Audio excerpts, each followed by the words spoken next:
Kata Nabi, kalau salatnya ingin sempurna dimulai dari wudhu. Yang pokok dalam wudhu itu ada 4. Sisanya sunnah. Awas, kalau yang 4 ini tidak sempurna maka batal wudhunya. 1. Faksilu wujuhakum, basuh wajahnya. Kalau disebutkan wajah dalam bab wudhu, itu tidak ada yang lain kecuali bagian tampak muka. Gitu ya. Kalau yang punya jenggot, itu termasuk janggutnya di selai-selai. Sifat wudhu cuma ada 3. 1, pakai keran. 2, pakai gayung. 3, air yang mengalir. Ya, seperti di sungai ada air mengalir itu nggak ada masalah. Tapi kalau menggunakan gayung atau semisalnya, Nabi itu diriwayatkan dalam hadis itu sangat menghemat air. Bahkan pernah beliau kemudian berwudhu, kalau kita kemudian hitung, itu hanya sejumlah Pak, seaqua gelas Pak, cukup. Atau yang kedua, menggunakan keran ya. Kalau sekarang kita ada keran, contoh ini kerannya. Ya. Kerannya agak tinggi sedikit. Dan kita sesuaikan.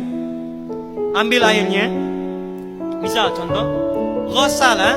Ghosala itu bukan ditumpahkan, ambil air, tumpahkan di tempat yang akan dibasuh ini. Yang telunjuk itu kemudian menghapus atau menghilangkan kotoran di sela-sela mata, contoh. Yang jempol menghilangkan kotoran di sela-sela telinga bagian belakang di sini. Ya. Kalau misalnya saya mulai ambil airnya, kemudian saya tumpahkan di sini. Yang telunjuk membersihkan di jari-jari di sini, di sela-sela mata. Yang jempol kemudian membersihkan di sela-sela di bawah telinga sini. Kemudian di selesai. 1. Tahan sebentar ya, ini praktek dulu sebentar. 2. Wa aidiakum ilal marafiq, ini yang sering keliru. Dan tangan sampai siku. Airnya tumpahkan dari sini ilal marafiq sampai ke siku ke sini. Balikan lagi ke depan. Jadi bukan kerannya dibeginikan, sikunya dibeginikan, takut bukan. Jadi bukan siku diteruskan ke bawah. Yang tepat itu ambil airnya, kemudian basuh dari sini sampai dengan ke sikunya. Hati-hati, ini ada maknanya. Dan jika benar di hadis Muslim, jika orang wudunya benar seperti ini, maka bersamaan dengan jatuhnya air wudu itu, jatuh pula dosa-dosa dan kotoran yang melekat pada anggota tubuhnya. Tidak cukup dengan amin, nanti kita lihat dulu.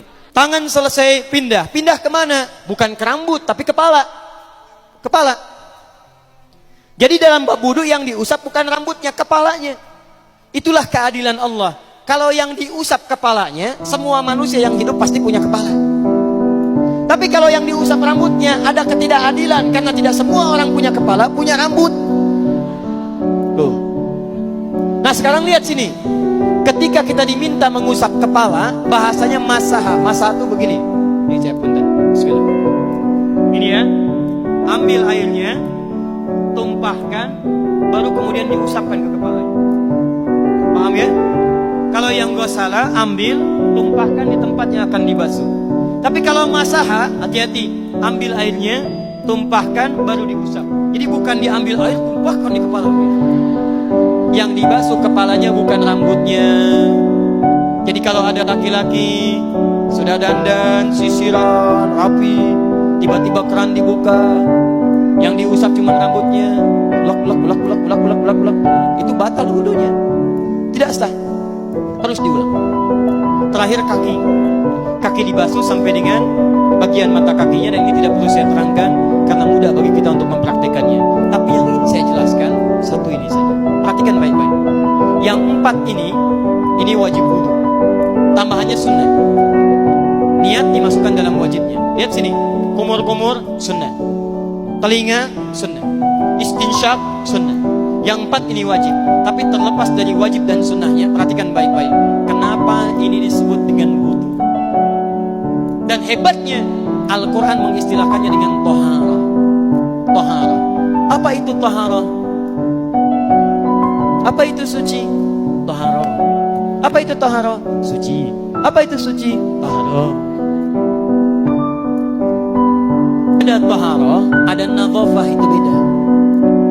Kalau nadhafah bersih luarnya, tapi belum tentu bersih dalamnya. Bisa jadi luarnya bersih tapi dalamnya najis. Misal, hewan yang paling najis apa? Yang haram.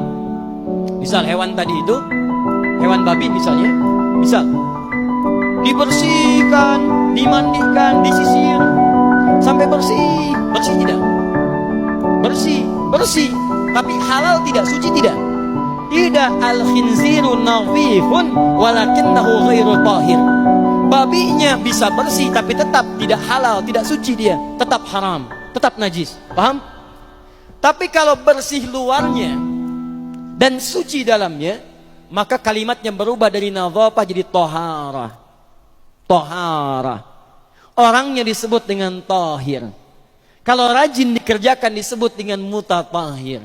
Wudu dalam Quran disebut dengan taharah. Seakan-akan memberikan pesan, maaf, orang yang wudu itu bukan hanya bersih fisik luarnya saja. Jadi kalau orang wudunya bersih, bukan cuma wajahnya yang bersih.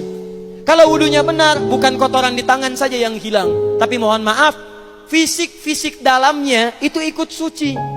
Fungsi tangannya jadi bersih, fungsi wajahnya jadi bagus, fungsi lisannya jadi bagus. Makanya kata Nabi, kalau orang benar wudunya bersamaan dengan air wudu yang menetes, maka tumpahlah kotoran-kotoran di bagian fisik-fisik tubuhnya.